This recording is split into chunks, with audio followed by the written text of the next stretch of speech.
અને જ્યાં રૂકમણીના વિવાહ એનો ભાઈ રૂકમી શિશુપાલને હારે કરાવવા માંગતો હતો, એટલે રૂકમી દ્વારા અને સુદેવ બ્રાહ્મણ દ્વારા એવું કહેવામાં આવ્યું કે અમારો રિવાજ છે કે અમારી જ્યારે વિદાય થાય ત્યારે અમને કુળદેવીએ પગે લગાડવા જાય છે,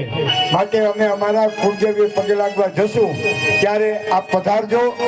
અને રથમાં મને લઈ અને મારું હરણ કરજો. પણ ધ્યાન રાખજો, આ કઈ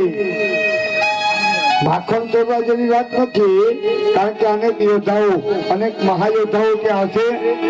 એ બધાની વચ્ચેથી આપે મારું હરણ કરવાનું છે. એટલે ભગવાન ગયા, હરણ કરીને લઈ આવ્યા માધવપુર, અને ત્યાં ભગવાનના લગ્ન આમ તો દર વર્ષે ત્યાં લગ્ન ભગવાનના ઉજવાય છે અને અનેક વ્યક્તિઓ એ ભગવાનના મહોત્સવનો લાભ લે છે. તો આપણી આ કથામાં પણ લગ્નના મહોત્સવને અને